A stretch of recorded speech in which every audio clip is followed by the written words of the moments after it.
Hello everyone, क्या हालचाल है। आज 73rd चैप्टर पे आ चुके हैं। आज हम पढ़ेंगे द ऑफिशियल लैंग्वेज। कुल मिला के हिंदी में बोलूं तो राजभाषा। अब राजभाषा जैसा चैप्टर सर, इसमें क्या है, क्या हिंदी पढ़ाओगे, क्या सब है, ये जानने से पहले हमें ये जानना है कि भाषा क्या चीज है। अब अगर हम भाषा का पूरा लॉजिक समझ गए, हम पूरा ही समझ गए कि भैया ऑफिशियल लैंग्वेज, पूरा चैप्टर पढ़ने के लिए ऑफिशियल लैंग्वेज एक्ट आया, ऑफिशियल लैंग्वेज कमिटी है, कमीशन है, ये सब आएंगे। लेकिन उसके पहले हमें एक बुनियादी आंसर दे दो कि भाषा क्या है। कुल मिला के यही होती है भाषा। ये कहना क्या चाहते हो, बस हमें ये बता दो। अब ऑक्सफोर्ड या मेरियम वेबस्टर किसी की अगर डिक्शनरी में जाओगे तो लैंग्वेज का मतलब होता है कि ऐसी कोई भी संदेश देने वाली कोई मीडियम, यानी कि हमें कोई मैसेज भेजना है, ठीक है, एक मैसेज है। अब इस मैसेज का या तो मैं पहले सेंडिंग देख लूं कि इसकी सेंडिंग हो रही है कि नहीं, और फिर इसकी रिसीविंग हो रही है कि नहीं, ठीक है। ये सारी चीजें कि भाषा का मतलब क्या है, मैं भेज भी सकूं कोई संदेश और कोई संदेश को कोई जना रिसीव भी कर सके, ठीक है। पर क्या यही कहानी खत्म हो जाती है? नहीं, इसके बाद भी एक चीज होती है जो होती है कि इंटरप्रिटेशन। तब जाके हम कहते हैं कि हमारा कम्युनिकेशन पूरा हुआ है लैंग्वेज के माध्यम से। अब चाहे ये लैंग्वेज रिटन फॉर्म में हो, चाहे ये लैंग्वेज ओरल फॉर्म में हो, चाहे किसी फॉर्म में हो, हमने एक बार कोई संदेश बोला, भेजा, लिखा, और उस संदेश को आपने रिसीव किया, और उस संदेश को रिसीव करने के बाद आपने उसको इंटरप्रेट ऐसे किया जैसा मैंने चाहा था। इसका मतलब कि हमारा लैंग्वेज, हमारा मिशन पूरा हो गया, हमने मैसेज, अपना संदेश पूरा भेज दिया, ठीक है। तो ये है हमारी सारी लैंग्वेज के पीछे की सारी कहानी कि कहना क्या चाहते हो। कुल मिला के हमें ये बता दो डेफिनेशन क्या है, यही चैप्टर है, ठीक है। अब इसमें हमें समझना है कि क्या ऑफिशियल लैंग्वेज क्या होती है, नेशनल लैंग्वेज क्या होती है, डिफरेंस क्या होता है। कुल मिला के नेशनल लैंग्वेज तो वो हुई जो हम एक अपने पूरे कल्चर में, अपने सोशल, अपने लाइफ में अपने यूज करते हैं, अपने पॉलिटिकल, अपने एंगल में यूज करते हैं। वो तो हमारी हुई एक नेशनल लैंग्वेज है, ठीक है, ऐसी होती है। इसके अलावा ऑफिशियल लैंग्वेज वो होती है जो हमारे नेशनल कोर्ट्स में, पार्लियामेंट में, या बाकी जो बिजनेस होता है हमारे देश का, हमारे स्टेट का, उसमें यूज होती है। तो उसे तो हमने बोला कि ये राजभाषा होगी, ये हमारी ऑफिशियल लैंग्वेज होंगी। Okay fine. क्या हमारी कोई नेशनल लैंग्वेज है, कोई तय हो पाई है? आंसर पता ही है हमें। क्या पता है हमें बताना, ठीक है। अब संविधान की तरफ चले, हमने कहा लाओ बताओ, वहीं से आंसर कुछ मिल सकता है। तो हमारा जो पार्ट 17 है, यहां पे ऑफिशियल लैंग्वेज के बारे में लिखा हुआ है इन एक्ट्स में, इन आर्टिकल्स में 343 से 351 में। इन सारे आर्टिकल्स में ये बता रखा है कि कैसे कैसे आप भाषा को डिवाइड कर सकते हो, आप लैंग्वेज को डिवाइड कर सकते हो कि संघ की भाषा क्या होगी, यूनियन की, रीजनल भाषाएं क्या होंगी, ये माने इनकी प्रोविंस की, प्रांतों की, स्टेट्स की, इन सब की, ठीक है। फिर जुडिशरी की लैंग्वेज क्या होनी चाहिए, ठीक है। फिर जो बाकी जो कानून है, बाकी जो लॉज हैं, बाकी जो एक्ट्स होते हैं, इनके और इसके अलावा कुछ अगर स्पेशल डायरेक्टिव्स है संविधान में ऑलरेडी मेंशन, उनकी भाषा क्या होनी चाहिए, ये पूरा का पूरा हमारे संविधान में मेंशन है। इतने से ही प्रोविजन लिखे हुए हैं, ठीक है। ये एक डेटा है। ये डेटा क्या बताता है कि लाल नंबर आपको अगर 57.1% दिख रहा है इधर, तो इतने लोग हैं जो हिंदी को मानते हैं कि ये हमारी लैंग्वेज है जो हम बोल सकते हैं, ठीक है। और 43.6% इनमें से उतने लोग हैं जो ये कहते हैं कि हाँ, हम इस लैंग्वेज को अपनी मदर टंग भी बोल सकते हैं, मातृभाषा, हिंदी हार्टलैंड जिसे हम कहते हैं, हमारा नॉर्दर्न इंडिया का मेजर पोर्शन, कि यहाँ पे इन लोगों की पहली भाषा, मातृभाषा, जो मम्मी ने सिखाई है, जो बचपन सीखते हुए आ रहे हैं, वो लैंग्वेज हमारी मदर टंग है। इतने लोग 43.6% लोग कहते हैं कि भैया वो तो हिंदी है हमारी। अब भले ही 50% से कम है, पर ये नंबर जो है, ये नंबर एब्सोल्युटली लार्ज है बाकियों से। बाकी देखो अब लैंग्वेज, बाकी सब छोटी छोटी रह गई। इंग्लिश 0.02% लोग कहते हैं हमारी मातृभाषा है ये इस देश में। कौन कह सकता है? हमें पता है कौन कह सकते हैं वो, ठीक है। फिर इसके बाद 0.1% सबसे नीचे है हमारे कोंकणी है, हमारे डोगरी है, हमारी सिंधी है, संस्कृत है, नेपाली, कई सारी लैंग्वेजेस में हमारी सब है, ठीक है, ओके फाइन। पर लेकिन हम चलेंगे पहले संविधान की तरफ।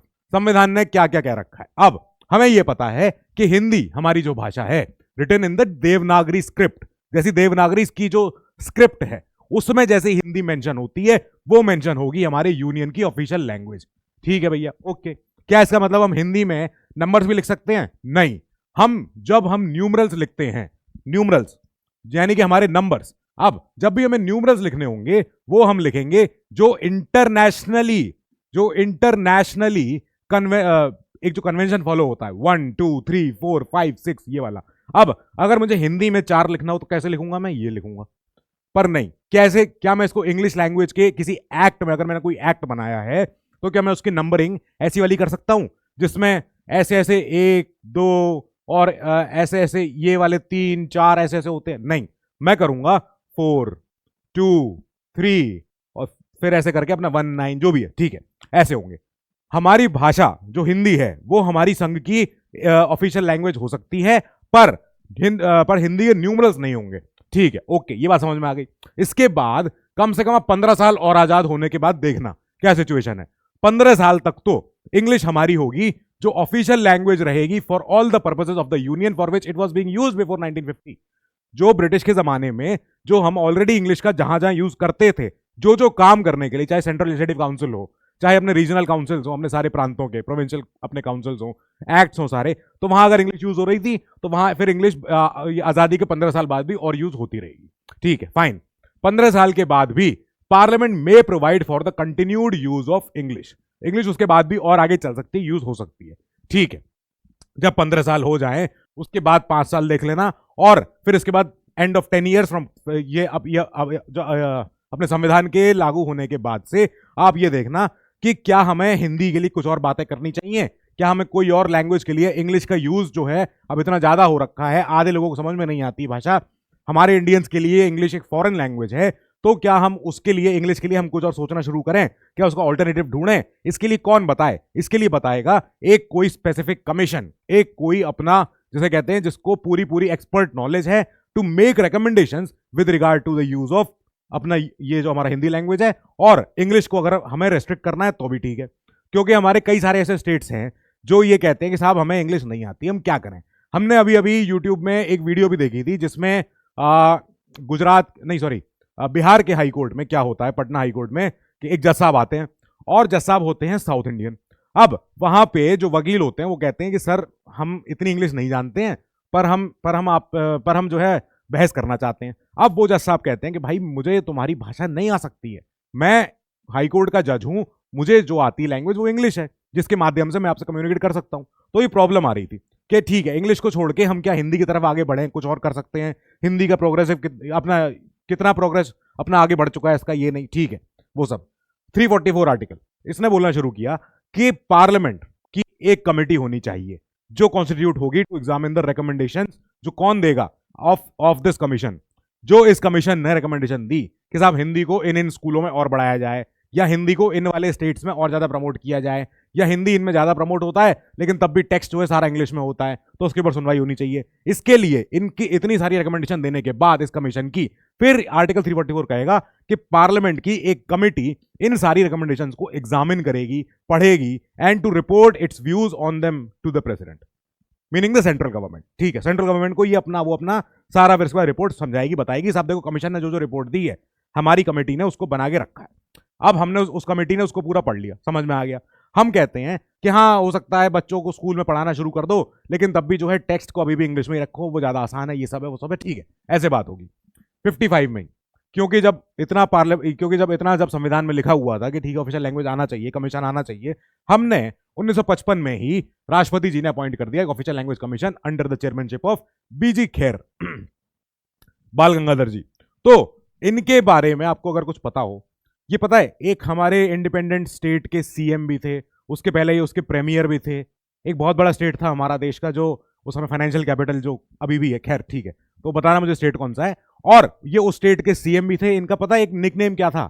इनका निकनेम बड़ा अच्छा था, बहुत ही जैसे कहते हैं सज्जन, यही इनको बोला जाता था कि आप सज्जन हैं, आप बहुत अच्छे हैं। और पता है इंग्लिश अब यानी कि इंग्लैंड में जो इंग्लैंड की जो इंटेलिजेंस एजेंसी है वो है MI5, ठीक है, MI6 भी होती है, MI5 भी होती है। तो MI5 MI6 में पहले तो बात फर्क होता है। MI5 होती है उनके अपने इंटरनल इंटेलिजेंस के लिए, MI6 होती है जो उनकी फॉरेन इंटेलिजेंस के लिए। खैर ठीक है, अब MI5 की जब डिक्लासिफाइड रिपोर्ट्स आई थी 2500 साल बाद आती हैं, जैसे कोई अगर कमीशन काम करता है, कोई अगर इंटेलिजेंस एजेंसी काम कर रही होती है ऐसी, तो ऐसा नहीं होता कि उनके काम रोज रोज बाहर आ जाते हैं, नहीं, वो उनके काम आते हैं बहुत सालों बाद बाहर। तब उनकी रिपोर्टों में जब हमने पढ़ा तो पता है MI5 की रिपोर्ट में क्या लिखा हुआ था कि कई सारे इंग्लिश लोगों ने बीजी खेर साहब का समर्थन किया था। कई सारे इंग्लिश लोग कहते थे कि बीजी खेर साहब जो है बाल गंगाधर जी बहुत सरल व्यक्ति हैं, बहुत सज्जन व्यक्ति हैं, और काफी ज्यादा मतलब जैसे कहते हैं बाकी सारे जितने पॉलिटिशियंस हैं जो बहुत ही डेंजर लोग हैं इस समय इंडिया में, उन सबसे सरल, सज्जन और सीधे तरीके से बात करने वाले में से एक थे बीजी खेर साहब। ये थे ये बीजी खेर साहब। खैर ठीक है, फिर इसके बाद इनके नाम पे काफी कुछ और भी होता है। मुंबई में एक जगह आती है, मुंबई में एक जगह एक रोड है, उसका भी नाम पहले कुछ और होता है, लिटिल गिब्स करके कुछ नाम होता है, फिर बाद में बीजी खेर रोड कहते हैं उसको। खैर ठीक है, ये सब है। फिर इसके बाद इस कमिटी ने इस कमीशन ने फिर राष्ट्रपति जी को अपनी रिपोर्ट दे दी, 1 साल के अंदर दे दी, ठीक है। इस रिपोर्ट को पढ़ने के लिए पार्लियामेंट ने एक कमेटी बनाई, जो कमेटी अपनी बनी 1957 में, 57 में। इसकी चेयरमैनशिप ली थी गोविंद बल्लभ पंत जी ने।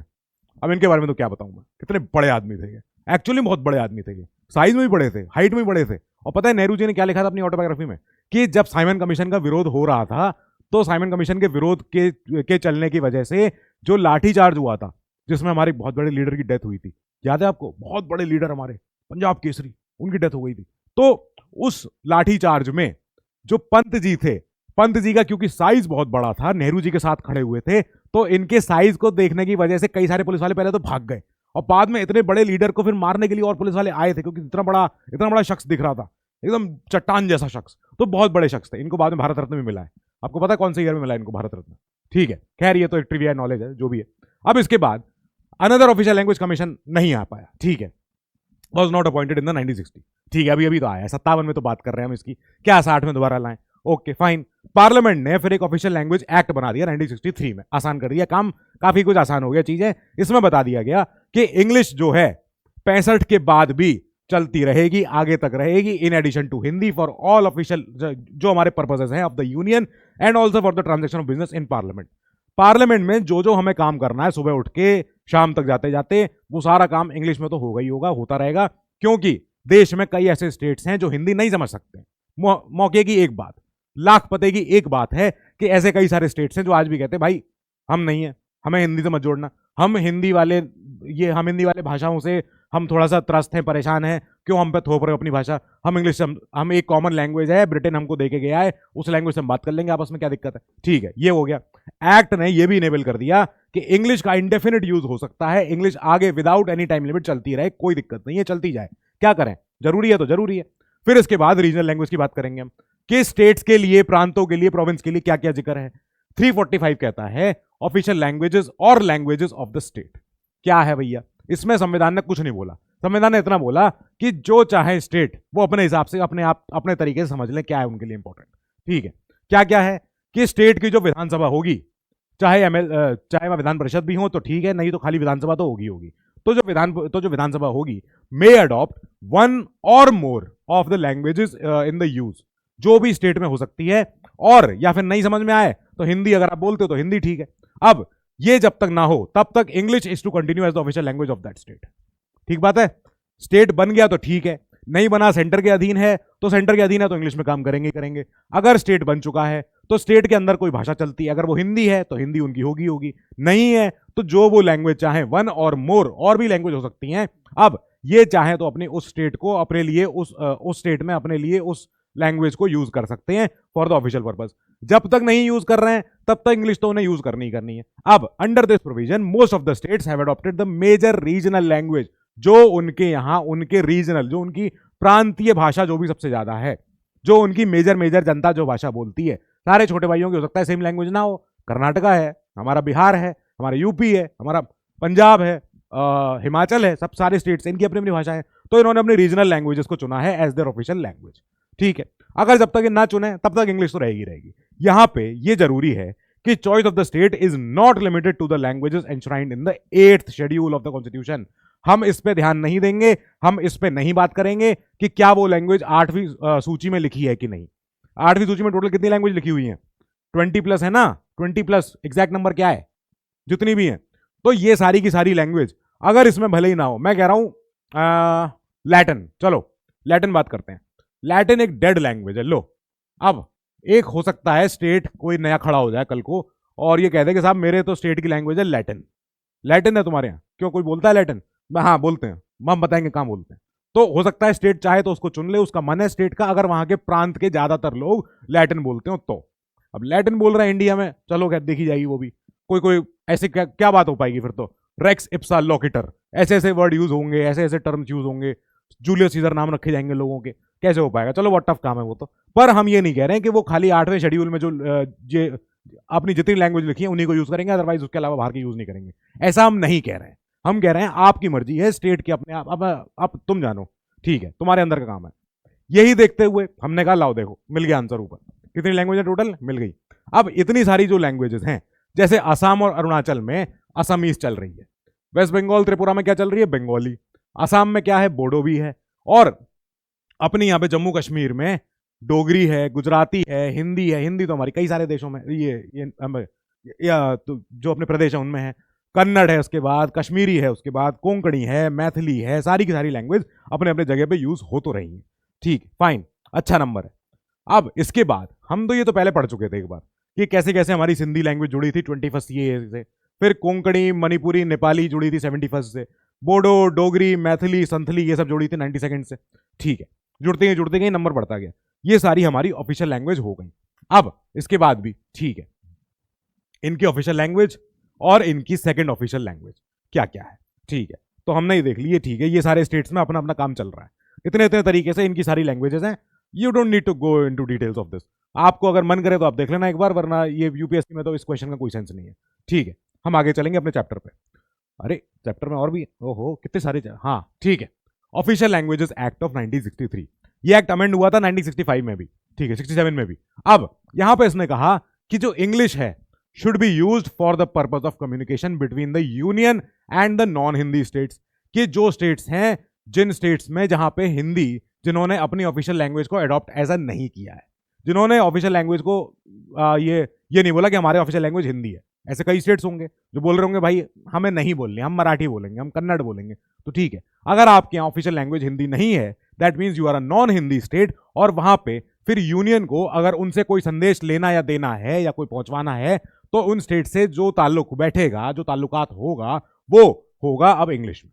बात खत्म हो गई, सीधी बात है। अब इसके बाद जहां पे Hindi is use for communication between a Hindi and a non Hindi state, अगर एक जगह यूपी और कर्नाटका के बीच में अगर कुछ बातचीत चल रही है और वहां पे अगर लैंग्वेज हिंदी भी जा रही है, तब ये याद रखा जाए कि such communication in Hindi should be complete by an English translation also. ऐसा नहीं हो खाली यूपी बस एक खाली हिंदी मेमोरेंडम देके भेज दे कर्नाटका, नहीं तो कर्नाटक वाले कहेंगे क्या मतलब है इसका, समझाओ पहले ऐसे। तो इसके साथ ही जरूरी है कि इंग्लिश का ट्रांसलेशन भी साथ में जाए, ताकि कर्नाटक वाले उसको समझ सकें। और हो सकता है फिर वो या तो उसको ट्रांसलेट करके हिंदी में भेजें यूपी को, या इंग्लिश में भेज दें और यूपी वाले फिर उसको अपना ट्रांसलेट करें हिंदी में।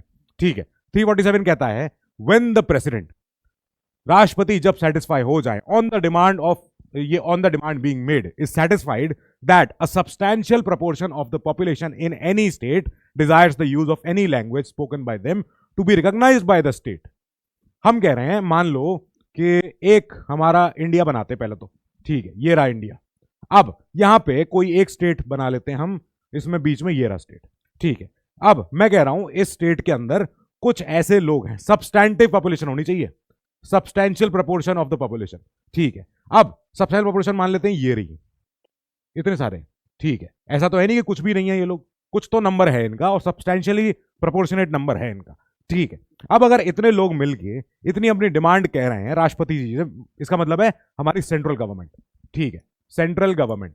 अब राष्ट्रपति जी अगर सेटिस्फाइड हो जाए, जब डिमांड इनके पास आ जाए उसके बाद, कि एक सब्सटैंशियल प्रोपोर्शन है लोगों का, जनता का, किसी एक स्टेट में, जो ये चाहते हैं कि हम एक भाषा बोलते हैं सेपरेट, जो बाकी स्टेट से डिफरेंट है, यहां पे तो कोई दूसरी लैंग्वेज चलती है और ये सारे लाल वाले लोग अलग भाषा यूज करते हैं, ठीक है।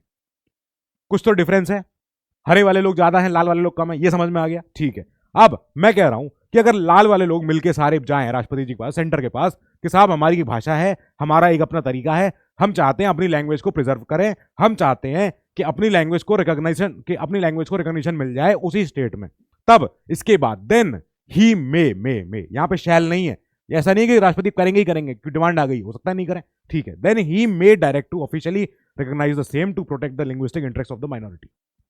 तब ये जो माइनॉरिटी हैं लाल वाले, तब इनके इंटरेस्ट को प्रोटेक्ट करने के लिए राष्ट्रपति जी एक डायरेक्शन दे सकते हैं to officially recognise the language, तब वो लैंग्वेज रिकॉग्नाइज हो पाएगी, ठीक है। लैंग्वेज हो जाए, बढ़िया बात है। इसके बाद हम आगे गए, हमने कहा और बताओ क्या इसके बाद कुछ और है, हमने कहा हाँ है। अभी तो हमें जाना है जुडिशरी के पास, कि जुडिशरी में, लॉ में, कानून में क्या मतलब, इतनी इंग्लिश चल रही है कैसे है। तो जब तक पार्लियामेंट ना कह दे, तब तक तो officially these are following to be in the official language in the English language only. ये कह रहा है आर्टिकल 348। इसने क्या बोला कि जितनी प्रोसीडिंग होंगी सुप्रीम कोर्ट की और सारे हाई कोर्ट्स की वो इंग्लिश में होंगी, पहली बात। दूसरी बात ये, authoritative text of all bills, acts, ordinance, इसके अलावा और भी हैं रूल्स, इसके अलावा प्रोसीजर्स, इसके अलावा बाय लॉज, सारी चीजें जितनी हैं ये सारी की सारी सेंट्रल लेवल पे और स्टेट लेवल पे ये होंगी इंग्लिश में, ठीक है। इसके बाद governor with the previous consent of the president, centre से जब मंजूरी आ जाए, सेंटर मंजूरी आने के बाद can authorise the use of Hindi or any other regional language, जो भी ऑफिशियल लैंग्वेज है of that state, in the proceedings of the high court, but not with respect to judgments, decrees and orders passed by it. क्या मतलब हुआ इसका? इसका मतलब यह हुआ कि गवर्नर साहब उस स्टेट के महामहिम, उस स्टेट के राज्यपाल, सरकार की, सेंटर सरकार की, सेंटर सरकार, स्टेट की बात नहीं हो रही है, सेंटर सरकार की मंजूरी के साथ ये कर सकते हैं कि हाई कोर्ट जो है उस स्टेट में जहां के वो राज्यपाल हैं, उस स्टेट में हिंदी या और कोई ऑफिशियल लैंग्वेज जो भी हो उसको वो प्रमोट कर सकते हैं कि हाँ हाई कोर्ट में ये भी यूज हो। पर वो ये कह तो सकते हैं, पर वो ये नहीं कह सकते हैं हाई कोर्ट से कि आपका जजमेंट अब हिंदी में जाएगा, आपका जजमेंट अब डिक्रीज या आपका ऑर्डर जो भी है वो सिंधी में जाएगा, गुजराती में जाएगा, इसमें जाएगा। नहीं, जहां तक जजमेंट्स की बात है, जहां तक डिक्रीज की बात है, ऑर्डर्स की बात है हाई कोर्ट्स के, वो इंग्लिश में ही रहेंगे। हम बाकी चीजों में जैसे हाई कोर्ट की प्रोसीडिंग्स होती हैं, आपको बताऊं फॉर फैक्ट, आप में से कोई अगर कभी अगर कचहरी गया हो, दीवानी गया हो, तो वहां पे एक जगह होती है जिसको हम कहते हैं नजारत। नजारत, अब भले ही ये तो फारसी वर्ड है, उर्दू वर्ड है, नजारत कक्ष, ठीक है, ये वर्ड चलता है। इस वर्ड का किसी को अगर इंग्लिश ट्रांसलेशन पता हो तो बताना क्या कहते हैं उसको। बहुत आसान, बहुत सिंपल बात लगती है, इंग्लिश में बोलोगे तो बहुत सिंपल समझ में आ जाएगा, पर हिंदी वर्ड इसका कितना टफ है, मतलब हिंदी माने इसका अपना फारसी उर्दू वर्ड जो भी ट्रांसलेशन है, ठीक है। तो ये कोर्ट्स में एक जगह होती है। अब सोचो अगर ये आया भी है, इसका मतलब है कि हमने जुडिशरी में इंग्लिश के अलावा कोई और लैंग्वेज का दखल देखना शुरू किया, ठीक बात है। इसका मतलब पर जो जजमेंट्स आ रहे हैं वो तो इंग्लिश में ही आ रहे हैं, वो नहीं हिलने वाले, वो जजमेंट्स इंग्लिश में रहेंगे। हाई कोर्ट्स के ऑर्डर्स, उनकी डिक्रीज, उनके जितने डायरेक्शन आते हैं हाई कोर्ट्स के, वो इंग्लिश में जाएंगे, ताकि पूरे देश भर में वो सारे डायरेक्शन समझ में आने शुरू हो जाए। ये नेसेसरी आर्ग्यूमेंट है, ठीक है, इसीलिए बोला गया। अब इसके बाद स्टेट की विधानसभा can prescribe the use of any language other than English, क्योंकि इंग्लिश तो हो ही चुकी है, with respect to bills, ordinances, जितने एक्ट्स एक्सेट्रा, बट उनका translation shall be made in the English language. भले ही आप चाहो, आपका मन है, आपकी मेजोरिटी है, आपकी सत्ता है, जो भी है, आप चाहो स्टेट की विधानसभा कि आप एक नया कोई भी अगर एक्ट ला रहे हो, बिल ला रहे हो, ऑर्डिनेंस ला रहे हो, आप उसको अपने रीजनल लैंग्वेज में ले आओ, ऑफिशियल लैंग्वेज में ले आओ, हिंदी में ले आओ, जो भी है, इंग्लिश के अलावा ले आओ, ठीक है, पर साथ में उसका इंग्लिश ट्रांसलेशन जरूरी है, मस्ट है, बहुत इंपॉर्टेंट है, चाहिए ही चाहिए, इसमें हम सुनवाई नहीं करेंगे, ठीक बात है। Parliament has not made any provision for the use of Hindi in the supreme court, नहीं हो सकता है। सुप्रीम कोर्ट क्योंकि देश भर की सबसे बड़ी कोर्ट है, एपेक्स कोर्ट है हमारी, वहां पे हर तरह के लोग आते हैं, they will only entertain those petition और appeal which are in English। English में ही जाते हैं, एडवोकेट ऑन रिकॉर्ड जो भी होते हैं वहां पे, हमने पढ़ा है पिछले चैप्टर में कि एडवोकेट ऑन रिकॉर्ड जाते हैं वहां पे, वो अपनी जितनी भी फाइंडिंग्स होती है, जितने एविडेंस होते हैं, जितनी डिस्कवरी होती है, जितना भी केस की प्रोसीडिंग होती है, वो सारी इंग्लिश में लेके जाते हैं सुप्रीम कोर्ट के पास। आजकल कितनी सारी रील्स आती हैं, यूट्यूब पे शॉर्ट्स आते हैं, जिसमें कई सारे सीनियर लॉयर्स होते हैं जो सुप्रीम कोर्ट के सामने बहस करते हैं और फुल इंग्लिश में बातें होती हैं, ठीक है। हो सकता है कई लोग कहें अरे साहब समझ में नहीं आ रहा, मैं तो जाने क्या बोल रहे हैं, तो ऐसा है क्योंकि वो सुप्रीम कोर्ट पूरे देश के लिए कानून बनाता है, पूरे देश के लिए कानूनों का व्याख्यान करता है। That means supreme court has to function in a language that can be understood by every state, by every section of society, which can only be in English, क्योंकि इंग्लिश में ही हमने देखा है पुराने शुरू से आते हुए। इसके बाद से ही एक एक्ट आया अपने 73 में कि ऑथोराइज ट्रांसलेशन एक्ट, जितने भी सेंट्रल लॉज होंगे उनके लिए एक ऑथोराइज ट्रांसलेशन होगा। It lays down the translation in any regional language specified in the 8th schedule, जो 8th शेड्यूल में जितनी भी रीजनल लैंग्वेज हमारी लिखी हैं, इन सबका ट्रांसलेशन क्या क्या होगा कि of any central act, ordinance, order, rule, regulation, bylaw, जितने भी आ रहे हैं, published under the authority of the president in the official gazette, is deemed to be the authoritative text of that act, ठीक है। इसका मतलब मैं कह रहा हूं कि कोई भी अगर एक्ट आता है, चलो लेते हैं मोटर व्हीकल्स एक्ट, ठीक है, MVA, ओके, MVA है, अब ठीक है, मोटर व्हीकल्स एक्ट आ गया। अब इसका हमें ये तो पता है मोटर वाहन अधिनियम, ठीक है, ये हमें पता है, हिंदी में तो है, मतलब हो सकता है किसी और लैंग्वेज में भी हो सकता है गुजराती में हो सकता है मराठी में भी हो। सेम एक्ट का जो सेंट्रल लॉ था, इस एक्ट का एक हिंदी अनुवाद जरूर होगा, गुजराती अनुवाद जरूर होगा, और अगर वो अनुवाद होगा, अगर वो राष्ट्रपति की मोहर से गया है, that means it is deemed to be the authoritative text thereof in such language. In Gujarati, Kannada, Urdu, Punjabi, कुछ भी कह लो आप, ठीक है। तो उसमें वो लैंग्वेज में अगर वो टेक्स्ट यहां की सील के बाद गया है, this seal matters, this seal, इस सील की अहमियत है, ये सील हमारे देश के हाईएस्ट ऑफिस से आ रही है। सो यहां से अगर कोई चीज आ रही है, it is deemed to be the authoritative text. ये कहता है authorised translation act of 1973। Easy बात, समझ में आई बात? ओके, आसान है। फिर जो स्पेशल डायरेक्टिव्स हैं हमारे, जो कुछ स्पेशल हमारे लिए कुछ डायरेक्शंस हैं, गाइडलाइंस है, वो क्या है? Constitution contains certain special directives to protect the interest of जितने हमारे लिंग्विस्टिक माइनॉरिटीज हैं। हमने पीछे बात करी थी, चैप्टर था हमारा, याद है? CLM, याद आ गया? तो वो चैप्टर में हमने पढ़ा था कि कुछ ऐसे लोग होते हैं जो हमारे स्टेट्स में रहते हैं, पर वो भाषाई रूप से, वो लैंग्वेज के बैरियर की वजह से वो माइनॉरिटी है। तो इसका मतलब है और कि वो उन लिंग्विस्टिक माइनॉरिटीज के कल्चर को प्रिजर्व रखने की जिम्मेदारी है। एंड हम ये बोलते हैं कि कोई भी, आर्टिकल 350 की तरफ चलो, ये क्या कहता है कि आर्टिकल 350 कह रहा है कि कोई भी अगर व्यक्ति एग्रीव्ड है, कोई व्यक्ति अगर दुखी है, प्रताड़ित है, परेशान है, दुखी, समाज से परेशान है, सोसाइटी से, स्टेट से, पुलिस से, प्रशासन से, शासन से, किसी भी चीज से, तो वो अपना, उसके पास अधिकार है कि ही can submit a representation for the redress of any grievance जो उसको है। हर व्यक्ति को, पर्सन की बात हो रही है यहां, याद रखना, यहां पे सिटीजन की बात नहीं हुई है। ये समझ में आ गई बात? इसका मतलब क्या हुआ कि हर व्यक्ति, हर नागरिक की बात नहीं हो रही है, हर व्यक्ति के पास अधिकार है कि वो अपना रिप्रेजेंटेशन, वो अपना, जिसे कहते हैं कि उसको कोई, जैसे उसको जो उसकी प्रॉब्लम है, जो ग्रीवांसेस हैं, he can submit it to any officer और अथॉरिटी ऑफ द यूनियन या state in any of the languages, जो उसको लैंग्वेज समझ में आए, वो उस भाषा में अपना पत्र लिख के, अपने पूरे दस्तावेज लेके अपने साथ, ठीक है, किसी कलेक्टर के पास चले जाए, किसी और अथॉरिटी के पास चले जाए, कहीं और जाए जहां उसका निवारण हो सके, उसके जो ग्रीवांसेस हैं। अब ये जो चिट्ठी जा रही है, ये जो पत्र जा रहा है, ये जो प्रार्थना पत्र में वो लिख रहा है, ये इस बात पर रिजेक्ट नहीं हो सकता है कि it is not in the official language. आप चाहो तो लैटिन में लिख दो, मर्जी है आपकी, चलो देखें, अब बड़े ही आपको लैटिन आती है, तो आप अपने लैटिन में अपना पूरा लेटर लिख दो, ठीक है, रेक्स इप्सा लोकेटर या रेस जुडिकाटा, ऐसे करके आप वर्ड लिख दो उसमें कहीं भी। अब इसके बाद आपने ऑफिसर को दे दिया, ऑफिसर कहेगा ये आपकी प्रॉब्लम है, तो वो आप बोलना हाँ सर प्रॉब्लम तो है, वो बोले क्या करूं मैं इसका, मुझे समझ में नहीं आ रहा है। तो अब मैं कहूंगा भले चलो अच्छा मैंने लिखा है काम, चलो मैं अपने ऊपर ले लेता हूँ, मैं कहूंगा सर देखो मुझे तो लैटिन नहीं आती है। तो बोला अभी तो तुम हिंदी बोल रहे हो कि हाँ हिंदी आती है पर मैं लिखूंगा लैटिन में। कि अच्छा तो एक काम करते हैं, तुम हिंदी बोलो, मैं हिंदी में किसी से लिखवा लेता हूँ, क्योंकि मैं नहीं समझ सकता हूँ हिंदी, बात सारी यही है, मैं नहीं समझ सकता हूँ लैटिन। अब ऐसे में अगर मैं कोई ऐसी लैंग्वेज बोलता हूँ, मान लो मुझे चाइनीज आती है, ठीक है, अब भले ही चाइनीज हमारे 8 शेड्यूल में नहीं है, ऑफिशियल लैंग्वेज में नहीं है, क्या मैं चाइनीज में किसी को लेटर लिख के दे सकता हूँ? बिल्कुल दे सकता हूँ, बिल्कुल मेरा अधिकार है, बिल्कुल मेरा सब कुछ है। पर इसका मतलब ये है अगर कोई चाइनीज एम्बेसी का कोई हमारा यहाँ पे व्यक्ति रहता है, हमारे दिल्ली में, हमारे कहीं भी, और उस व्यक्ति के साथ कोई प्रॉब्लम होती है, तो वो तो कहेगा या तो मुझे चाइनीज आती है, इंग्लिश आती है, तीसरी की लैंग्वेज नहीं आती है, हिंदी सीख रहा हूँ आजकल मैं, तो इसका मतलब चाइनीज तो उसे आती है। वो अपने चाइनीज भाषा में एक लेटर लिख देगा, वो कह देगा साहब ये रहा मेरा डॉक्यूमेंट और मेरी प्रॉब्लम है, जरा इसको समझ लेना आप। अब क्योंकि वो तो चलो एम्बेसी का आदमी, उसकी बात तो सुनी जाएगी। मान लो कोई चाइनीज आम नागरिक है, वो कहता है सर मुझे नहीं आ रहा समझ में, या अब तो गूगल भी काम नहीं कर रहा है, कुछ नहीं हो रहा है, और मेरे प्रॉब्लम का निवारण चाहिए मुझे, आपके ऑफिशियल लैंग्वेज में मेरी चाइनीज जो भाषा है वो मेंशन नहीं है, क्या इसका मतलब मेरी प्रॉब्लम का कोई सोल्यूशन नहीं मिलेगा? बिल्कुल मिलेगा, बिल्कुल डेफिनेटली मिलेगा, चाहो तो आप ट्राई कर लो।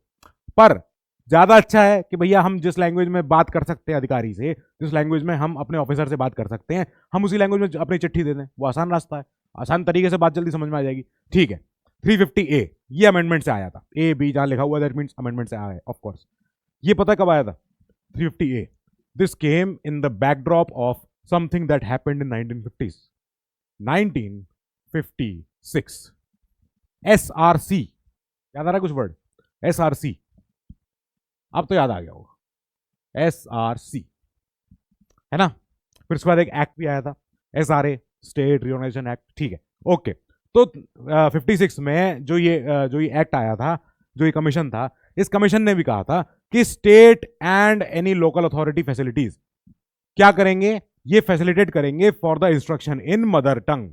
जो छोटे बच्चे हैं, जो प्राइमरी स्टेज पे पढ़ाई कर रहे हैं, जो अपनी लैंग्वेज सीखना चाह रहे हैं, जो अपनी पढ़ाई कंटिन्यू करना चाह रहे हैं, पर क्योंकि अभी वो छोटे हैं, उन्हें वही लैंग्वेज आती है जो उनके घर पे बोली जाती है, जो उनकी मदर ने स्पेशली, मतलब हम मदर तो इन पर्टिकुलर बोलते हैं, पर उनके घर पे, उनके लोकल समाज में, उनके लोकल एनवायरनमेंट में जो लैंग्वेज बोली जाती है, चाहे वो किसी भी अपने प्रदेश के हो, चाहे किसी भी स्टेट के हो, जहां भी हो, हमें ये चाहिए कि प्राइमरी लेवल पे, प्राइमरी स्टेज में जो एजुकेशन मिले बच्चों को, children belonging to linguistic minorities को, वो उनकी भाषा में उन्हें मिल सके।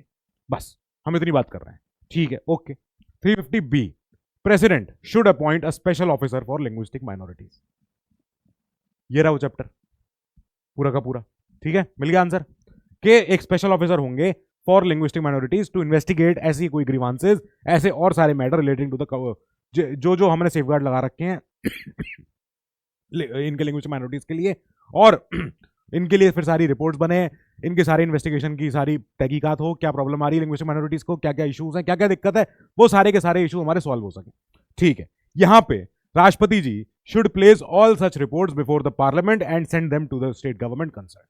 कि जो जो ये प्रॉब्लम बताएं, जो जो ये सीएलएम साहब हैं, ये सीएलएम साहब ने अगर कह दिया कि साहब यूपी में जो है कन्नड़ बोलने वाले लोगों को बहुत जो है प्रताड़ना मिल रही है, या उल्टा कर लेते हैं, कर्नाटका में जो लोग कन्नड़ बोलते हैं उनके लिए तो आसान है, बाकी जो लोग नॉन कन्नड़ स्पीकिंग लोग हैं उनके साथ बहुत प्रॉब्लम चल रही है, तो उसका कोई निवारण करवाइए। ये सीएलएम साहब ने ये पूरा तहकीकात करी, रिपोर्ट बनाई, रिपोर्ट सबमिट कर दी राष्ट्रपति जी को। राष्ट्रपति जी ने इस रिपोर्ट को प्लेस किया before both the houses and state सरकार को भी भेज दिया। कहां भेजेंगे? स्टेट की, यानी कर्नाटका स्टेट को, कि देखो भाई क्या हो रहा है तुम्हारे स्टेट में, हमारे सीएम साहब ने रिपोर्ट करके दिया है ये। अब ऐसा अगर रिपोर्ट करके दिया है, that means it is not something to be ignored, उसको अब सॉल्व करना है, देखते हैं उसको। फिर डेवलपमेंट ऑफ हिंदी लैंग्वेज, ये संविधान ने ही ये चीज कह रखी है कि constitution imposes a duty upon the centre, centre के ऊपर एक जिम्मेदारी है, that you will promote the spread and development of the Hindi language and also that it may become the lingua franca। ये क्या होता है lingua franca? lingua franca means, यहां बात कर लेते हैं इसकी, जो भी ट्रेड लैंग्वेज होती है, जैसे पता है क्या होता है, ये वैसे तो इटालियन वर्ड है, ठीक है, ओके, तो ट्रेड लैंग्वेज ये वर्ड कहां से आया फिर एकदम से? इसमें तो फ्रांस जैसा दिख रहा है, फ्रांक लिखा हुआ है। तो जो अब क्या होता था यूरोप में, इटालियंस ने देखा कि इंग्लिश एक लिंगुआ फ्रांका बन गया है। अब यूरोप में कई सारे कंट्रीज हैं, कई सारे ऐसे ऐसे ऐसे ऐसे कंट्रीज हैं जो अपनी अपनी भाषा बोलते हैं, फ्रेंच, जर्मन, प्रशियन, डच, वहां पे डेनिश बोली जाती है, वहां पे जाने क्या क्या लैंग्वेज बोली जाती है, ठीक है, बहुत सारी लैंग्वेज है।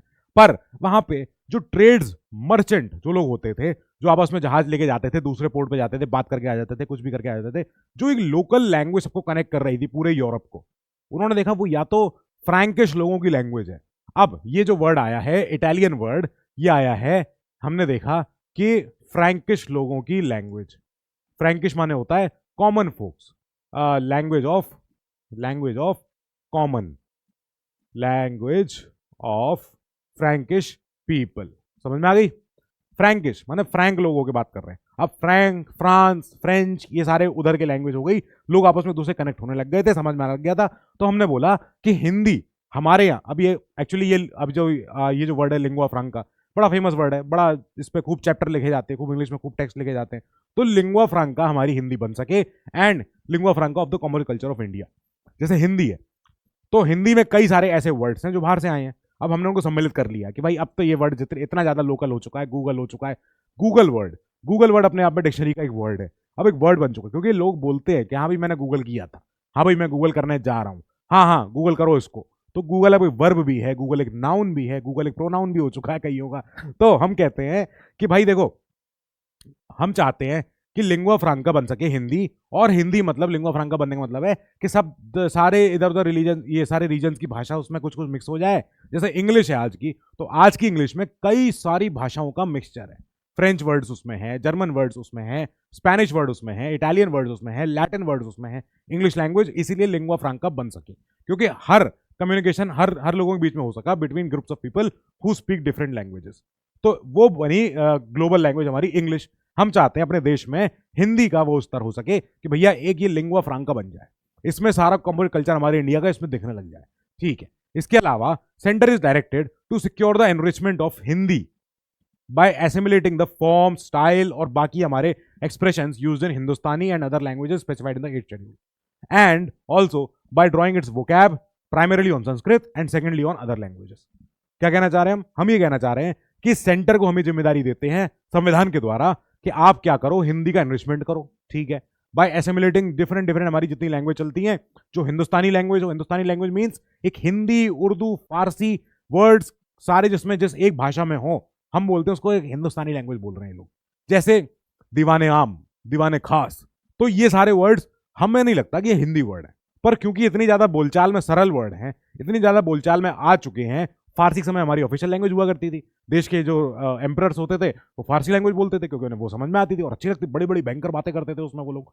तो फारसी लैंग्वेज में हमारा सारे दस्तावेज होते थे, डॉक्यूमेंट्स होते थे, सब चीजें होती थी। हमने बोला कि चाहो तो आप हिंदुस्तानी लैंग्वेज को उठा लो, बाकियों को मिक्स कर लो, और जो सारी हमारी 8 शेड्यूल में है इन सबको मिला जुला के एक वोकैब बनाओ जो संस्कृत पर प्राइमरीली बेस्ड हो और बाकी अदर लैंग्वेजेस पे सेकेंडरीली ये अपनी बेस्ड हो। इसके साथ हमारी हिंदी का एनरिचमेंट हो सकेगा, हमारी हिंदी लैंग्वेज बढ़ सकेगी आगे, और हिंदी लैंग्वेज पूरे देश भर में एक लिंगुआ फ्रैंका बन सके। ठीक है, सेंटर की जिम्मेदारी बन गई है। In terms of the constitution provisions there are 2 objectives behind the specification of regional languages. क्या है इसमें? पहला तो ये कि जो मेंबर्स होते हैं ऑफ दिस लैंग्वेजेस, जो रीजनल लैंग्वेज होंगी, be given representation in the official language commission. ठीक है भैया, ओके, कि जितने सारे जो लोग भाषा बोलते हैं अपनी अपनी, इन सारी भाषाओं के मेंबर्स को अपना अपना एक प्रतिनिधित्व मिल सके ऑफिशियल लैंग्वेज कमीशन में, राजभाषा आयोग में। ठीक है, forms, style, expression of these languages are to be used for the enrichment of the Hindi language. कि हिंदी लैंग्वेज का जो एनरिचमेंट हो सके वो ऐसा ना हो कि पता चला कुछ ऐसे ही उसमें वर्ड निकल रहे हैं जो हिंदी वालों को भी नहीं आ रहे हैं। हम चाहते हैं कि हिंदी का एनरिचमेंट हो सके, उसमें सारी भाषाओं का सम्मिलित सारा एक गुण हो, सारे बढ़िया बढ़िया उसमें वर्ड चुन सकें, हम डाल सकें। तो ऐसे वाले वर्ड्स ढूंढिए, ऐसे वाले वर्ड से हमारी हिंदी का एनरिचमेंट होगा। ठीक है, अब इसके बाद पार्लियामेंट की जो ऑफिशियल कमिटी है ऑन द ऑफिशियल लैंग्वेज, उसके ऊपर बात करते हैं। Okay fine, official languages act 1963 ये कहता है कि provided for the setting up of a committee of parliament on official language. जो राजभाषा के लिए पार्लियामेंट की एक अपनी कमेटी होगी जो टाइम टू टाइम ये तय करेगी to review the progress made in the use of Hindi for the official purpose of the union. के यूनियन के हिंदी यूजेज पे कितनी ज्यादा बढ़ोतरी हो पाई। संघ जो हमारा स्टेट, जो हमारा सेंटर है, सेंटर में हिंदी लैंग्वेज कितनी ज्यादा और मजबूत हो रही, कितनी ज्यादा और स्ट्रांग होती जा रही है। अब committee was to be constituted after 10 years of the promulgation of the act. ये एक्ट कब आया है? जैसे इस 1955, तो 1965 में, 26 जनवरी 1965 में, 10 साल जोड़ लो, ठीक है, तब ये एक्ट आना चाहिए। फिर इसके बाद हमने बोला this committee was set up in 1976, हो गए 10 साल, 11 साल ले लेते हैं, चलो ठीक है। Committee comprises of 30 members of parliament, 30 MPs आए इसमें, 20 आए लोकसभा से, 10 आए राज्यसभा से। फाइन, ठीक है, क्या करेंगे ये? अब कमिटी अपनी रिपोर्ट सबमिट करती है to the president making recommendations thereon. क्या क्या बताती है ये? कि साहब एक काम करते हैं, हिंदी को और बढ़ाना है तो हिंदी के लिए हम स्कूलों में, नोटिस बोर्ड्स पे, वेबसाइट्स पे हिंदी ट्रांसलेशन होगा, वेबसाइट्स का पूरा पूरा हिंदी का एक ढांचा होगा जैसे अब इंग्लिश में होता है, तो ये सब होना चाहिए। President shall cause the report to be laid before each house और send it to all state governments. कि देख लो भैया, हमारी जो देश की जो ऑफिशियल लैंग्वेज कमिटी है वो इतनी सारी रिकमेंडेशन देके बैठी हुई है, अब इस पर क्या करना है सोचो, सारी अपनी सारी स्टेट सरकारें बैठ विचार के। ठीक है, इस कमेटी के chairman is elected by the members of that committee. जो इसमें 30 लोग हैं, 30 एमपीज, इन्हीं में से एक अपने आप में चेयरमैन बनता है।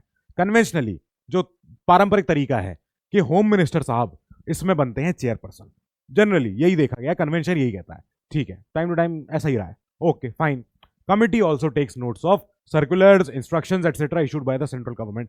क्योंकि अब ये कमेटी ऑफिशियल लैंग्वेज पे बात करने वाली है, दैट मीन्स ये केंद्र सरकार के सारे ऑफिशियल एक्ट्स को ध्यान रखेगी, पढ़ेगी कि ये लोग कितना कितना मेहनत करते हैं, ये लोग कितना कितना हिंदी में काम कर पा रहे हैं, हिंदी अनुवाद हो पा रहा है। ऐसा तो नहीं हो रहा है कि सेंटर ने अपने कानून बनाते गए हिंदी भूल गए, लग गए, जो सर्कुलर आ रहे हैं, इंस्ट्रक्शन आ रहे हैं, वो सारे इंग्लिश में चले गए, भूल गए हिंदी को, ये ना होने पाए। ठीक है, टर्म्स ऑफ रेफरेंस, इनको कई सारी बातें हैं करने को इस कमेटी को, इसके लिए क्योंकि कमेटी को इतनी सारी चीजें पढ़नी है, circular, notice, bylaws, act सारे, तो ये क्या क्या देखते हैं, वेरी कॉम्प्रिहेंसिव डिटेल करते हैं ये लोग। It has also been examining other सारे मोड्स हमारे, क्या क्या, जैसे मीडियम ऑफ इंस्ट्रक्शन क्या है स्कूल्स में, जैसे कॉलेजेस में, यूनिवर्सिटीज में, या फिर हमारा mode of recruitment to the central government services and medium of departmental examinations. जो जितने हमारे देश भर में एग्जाम हो रहे हैं, स्कूल कॉलेज पढ़ाई हो रही है, इनमें हमारी हिंदी का कैसा यूजेज बढ़ पा रहा है कि नहीं बढ़ पा रहा है। क्योंकि ये भाषा एक्चुअली में तो हमें वैसी भाषा चाहिए जो अमेरिका है। ठीक है, अब अमेरिका में यूएस ऑफ ए है भैया, अपना अमेरिका में एक सेंट्रल लैंग्वेज चलती है इंग्लिश। ठीक है, वहां पे 98 परसेंट, 98% नहीं 99%, 99% लोग हैं जो एक ही भाषा बोलते हैं, लिंगुआ फ्रांका उनकी अपनी क्या है, वो इंग्लिश है। अब इंग्लिश में उनके कानून बनते हैं, इंग्लिश में उनके, वो लोग अपनी लोकल लैंग्वेज उनकी इंग्लिश ही है, local mother tongue, national language, official language, ठीक है। वहां पे ऑफिशियल लैंग्वेज और भी हो सकती है, पंजाबी भी हो सकती है, क्या पता। उसके अलावा स्पेनिश भी हो सकती है, वहां पे स्पेनिश है, वहां पे और भी लैंग्वेज छोटी छोटी है, ठीक है।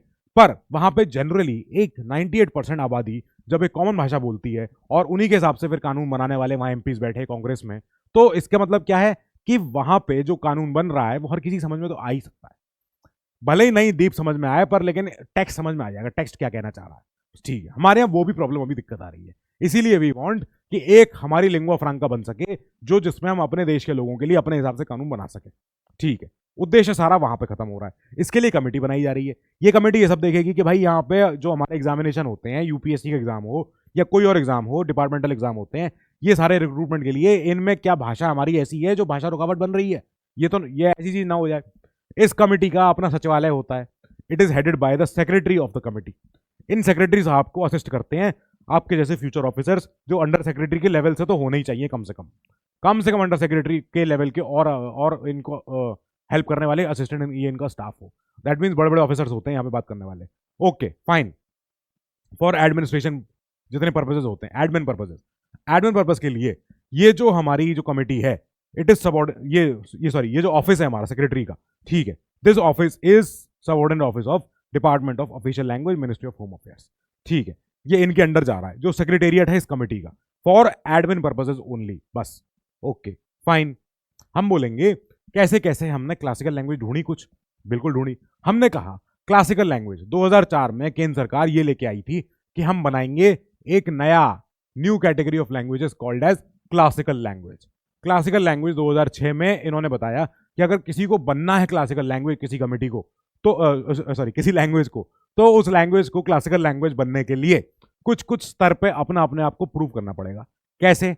हम बोलेंगे कि हाई एंटिक्विटी होनी चाहिए उसके अर्ली टेक्स्ट और रिकॉर्डेड हिस्ट्री की, 1500-2000 साल पुरानी उसकी हिस्ट्री मिल जाए, एकदम एंटीक हिस्ट्री, एकदम ऐसी हिस्ट्री है कि आहा कितनी पुरानी बात लिखी हुई है, वाह क्या बात है।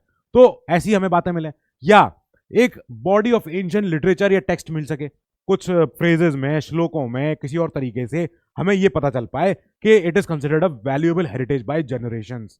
कई कई पीढ़ियों से लोग बोलते आ रहे हैं उस भाषा को, उस भाषा के श्लोक, उस भाषा के जितने फ्रेजेस, वर्सेस पढ़ते आ रहे हैं, बोलते आ रहे हैं, उसमें लिटरेचर है, उसमें कई सारा टेक्स्ट है, उसमें कई सारा प्रोज, पोएम, सारी सब पोएट्री, उसमें सब चीजें हैं। Literary tradition that is original and not borrowed from another speech community. Original होना चाहिए कि आपने अपनी जो भाषा, ये जो आप बोल रहे हो क्लासिकल लैंग्वेज बोलने के लिए, ये किसी और भाषा का सब एक वो नहीं, वर्जन नहीं है, सब कैटेगरी नहीं होनी चाहिए, किसी और मेजर भाषा का आपका डिनोमिनेशन नहीं होना चाहिए। पता चला है तो हिंदी, पर लेकिन बोलने वाली हरियाणवी वो अपनी अपनी डायलेक्ट है, एक्सेंट थोड़ी भोजपुरी है, तो हम ये नहीं कहते कि ये बहुत पुरानी, नहीं नहीं, हिंदी पुरानी है, संस्कृत पुरानी है, ये लैंग्वेज पुरानी है, ठीक है।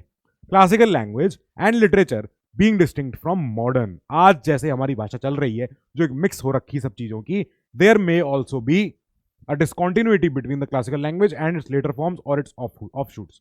ये ठीक है भैया, हो सकता है लैंग्वेज बीच में इतने टफ लैंग्वेज होती है, लोग बीच में बोलना छोड़ ही देते हैं। जो आम भाषा चल रही होती है, जो स्कूल में आपस में ट्रेड मार्केट बाजार सब जगह जो भाषा होती है, वो बोलने लग गए, डिस्कॉन्टिन्यूटी आ गई, फिर छोड़ दिया इतने पुरानी लंबे टेक्स्ट। हाँ लिखे रहे, बढ़िया, अच्छा लग रहा है, व्याकरण लिखा हुआ है बहुत अच्छा है, पर बोल नहीं पाएंगे, तो बोलने में बहुत टफ है, क्या करें।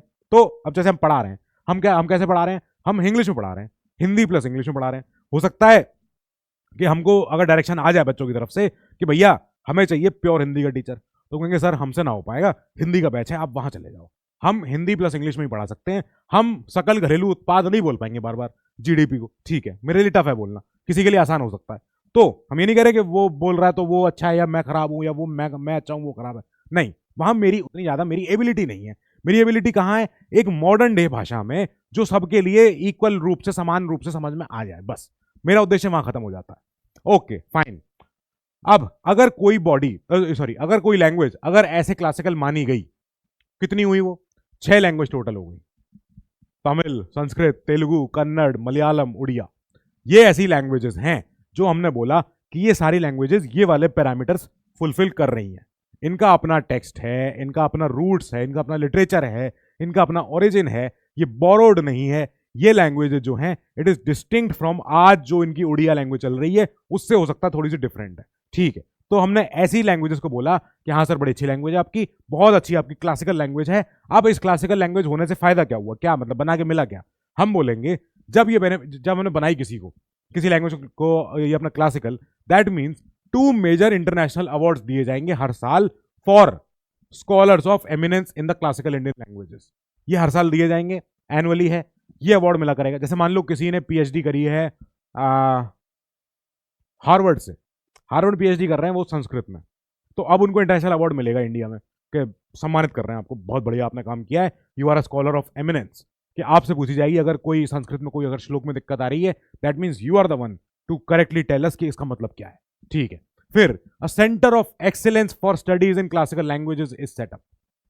यहां पे जहां आपको पता है केंद्रीय हिंदी संस्थान, ऐसी वाली सेंट्रल यूनिवर्सिटीज होती हैं जहां पे बाहर से फॉरेन से स्टूडेंट्स आते हैं पढ़ने, ये पढ़ने आते हैं, एडमिशन लेते हैं केंद्रीय हिंदी संस्थान में, सेंट्रल हिंदी इंस्टीट्यूट में। अब यहाँ पे हिंदी इंस्टीट्यूट में आके, हिंदी इंस्टीट्यूट है आई थिंक आगरा में भी है, तो आगरा में हिंदी इंस्टीट्यूट तो है ही है, पर ये बच्चे जब हिंदी इंस्टीट्यूट में जब अपने एनरोल्ड हैं, वहां अंदर रह के पढ़ाई करते हैं कैंपस में, हॉस्टल में, साथ में हिंदी के साथ साथ ये एक लोकल इंडिया की और लैंग्वेज सीख के जाते हैं। क्योंकि अब हिंदुस्तान में आए हैं, इतनी ज्यादा भाषाएं यहाँ पे 2000 यहाँ पे एक्सेंट्स हैं, डायलेक्ट्स हैं, कोई लैंग्वेज अपनी समझ में आ गई, पसंद आ गई, किसी ने ब्रज भाषा सीख ली, किसी ने उर्दू सीख ली, किसी ने फारसी सीख ली, किसी ने कोई हरियाणवी सीख ली, किसी ने बुंदेलखंडी सीख ली, तो ये सारी लैंग्वेज सीख के जाते हैं बच्चे। अब इसी के लिए हम कहते हैं कि हम पहले बनाएंगे centre of excellence for studies in classical language, ये बनता है। अब यूजीसी जो यूनिवर्सिटी ग्रांट्स कमीशन है,